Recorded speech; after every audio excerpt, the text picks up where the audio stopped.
Hello friends, welcome back to another Value Vintage Cards video. So this one is really a just dedication shout out video. It's not a VR, there's been no request, anything else, but every so often you just see channels and you say, you know what, they're doing everything right. They're fun to watch. They're really good folks. They're a great part of the community.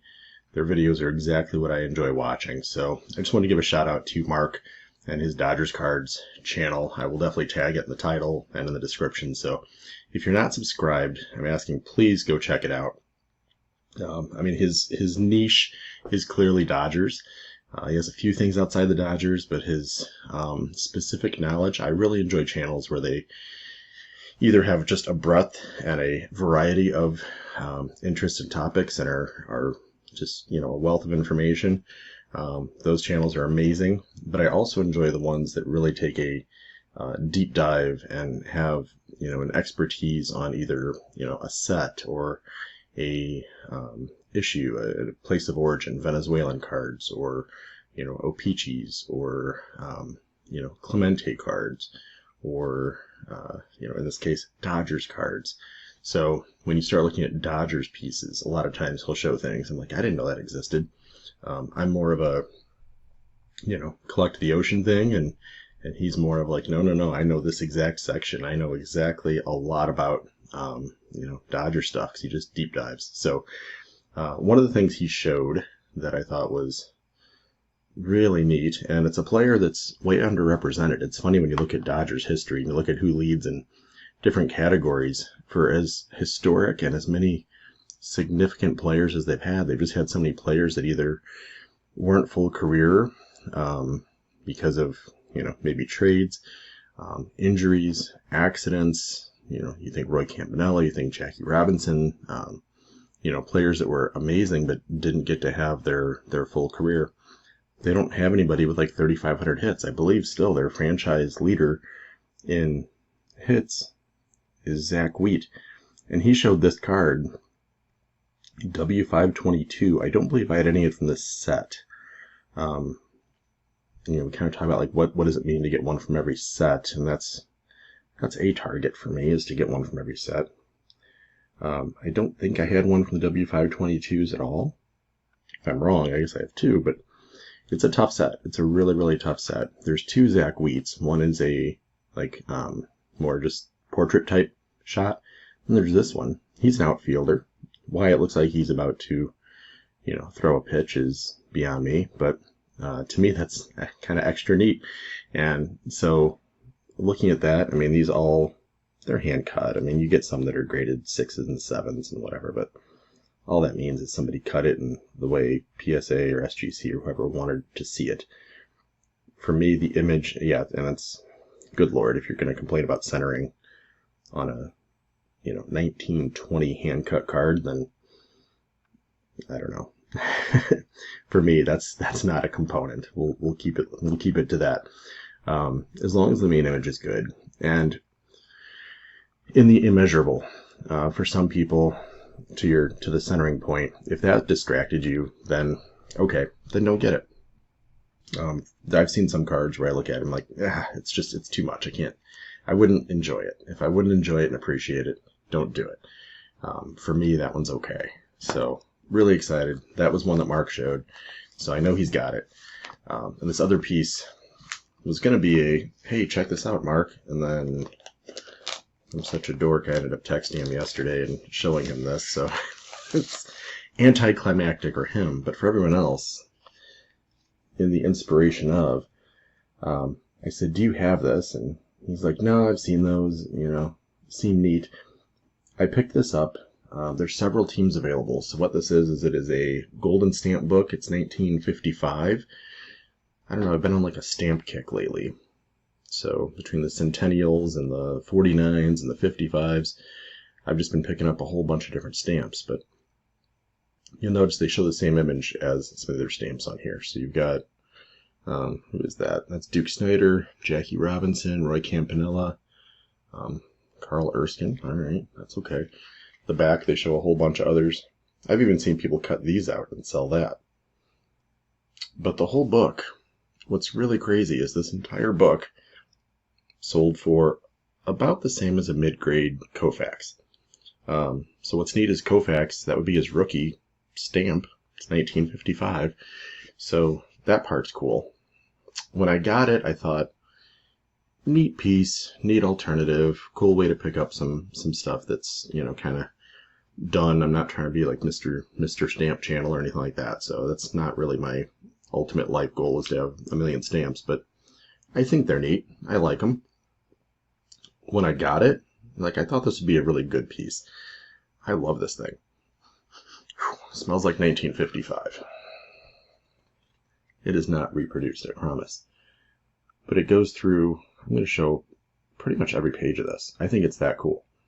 So, got the Brooklyn Dodgers, goes through the roster, goes through their record year by year, goes through the current roster, and then they start getting into players. And what's really cool about this one that I picked up is, I think it's the complete set sticker. Everything's in there. So the Walter Alston, that's a blank spot. You collect the sticker, you put it on there. The sticker's there. So you got the manager. You head on over, you get Don Newcomb and Carl Erskine. So the bigger stars, the bigger names, they give full pages to. Get your Johnny Padres. It's just cool. So you get the little, drawing of them in addition to the sticker and the full write-up. Who's on the other page? Bill Lowe's? Well, some of these are guys I don't even know, which is kind of neat for me. Russ Myers and Jim Hughes. All right, so a couple guys that they're not on my radar. So that's kind of what's fun, is I'm sure, a Dodgers collector will look at that like, oh my gosh, Jim Hughes was a great relief pitcher in 1952. Yeah, okay, cool. I did not know that. Look at this one. How fun is that? These are the players that weren't significant really when this was issued, in terms of being the biggest stars. So it's Clem Labine, Carl Spooner, I think I've heard of him, Joe Black, I've heard of him, and another rookie guy that was a bonus baby, Sandy Koufax. So how cool is that? And that's the one, if you were to just pick up the Koufax rookie, I think that in a 5 just sold for what I paid for this entire book. So yes, this wouldn't grade the same.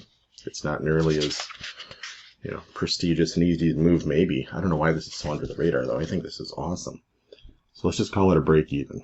I traded the book and the one sticker of Koufax for a nice PSA 5 sticker. Got this Gilbert guy over there, Gil Hodges, and Roy Campanella. Awesome double page, right?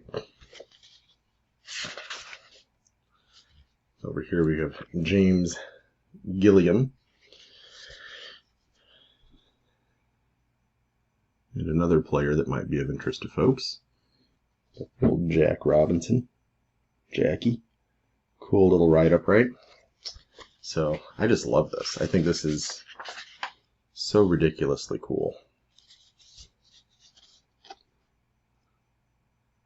Pee Wee Reese. Duke Snider.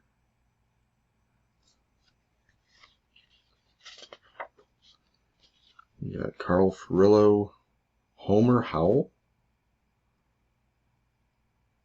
Interesting. Frank William Kellert and Edmundo Amoros. Sandy.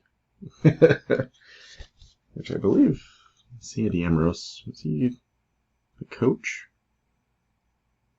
Seems to be a name I remember hearing, either helping out in the bullpen or something. Another guy I remember from the 80s with the Cubs, Don Zimmer. And another one that I just picked up not too long ago to finish off my Tommy Lasorda run.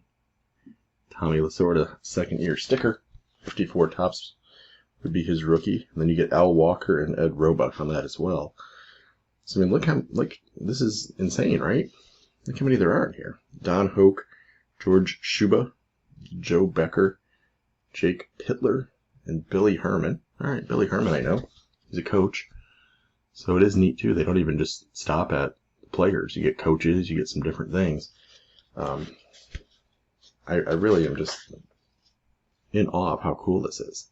Other staff. Yeah, Doc Wendler and Carl Furillo. I don't know, looks like he's giving it a haircut. And Charlie D. Giovanna.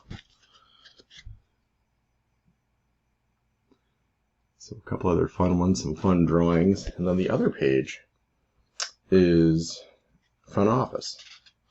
So they really do the entire team. And then this one's awesome. This I love. So they show McPhail, DeRocher, Branch Rickey, Dressen, Walter Alston, and then several players on the other page. Grimes, Herman, Vance, Wheat, Stengel. History of the Dodgers. Absolutely love this. I can't get over how cool this thing is. Pitching records. So it goes through all the pitchers, all-time record holders. Also neat. So a couple cool pages. Home park and the ground rules. I'm going to assume somebody colored that, but there's a sticker even for Ebbets Field, so even the field's cool. How about that? Again, trying to Brooklyn Dodgers, not LA, so it's fun. And then the last page I think is kind of hilarious. It goes through the inventory of that, but it goes through the fans. I love the wait till next year. We have Dodger fans, and then it's finally closing the book. So I just want to share that entire book because I am just so in awe of how cool that is. I love all the extra, bonus of that you get. And like I said, I picked that up. I could have gotten a mid-grade Koufax or maybe a Koufax and a beat-up Campanella or something, but I wouldn't be able to get even a third of the stickers probably for the same price as the entire book with all the stickers. The book's a little, beat up and rough, but I just flipped through every page. Nothing wrong with it. Still, you can read everything. It's not vandalized. It's aged, as I'd almost expect. Maybe if I saw that pristine, I'd be less in awe of it. I kind of love seeing, put it back in the sleeve, but like the top of it's got, maybe that sat in someone's basement and got some aging and a little roughed up, but that's what it's supposed to be, right? It's from 1955. It's been a few years. So, just love that. Wanted to share that when I saw that. And I think that's kind of the mark of a good channel. The mark of a good friend when they inspire you that, you see things and you're like, oh, they'd love that.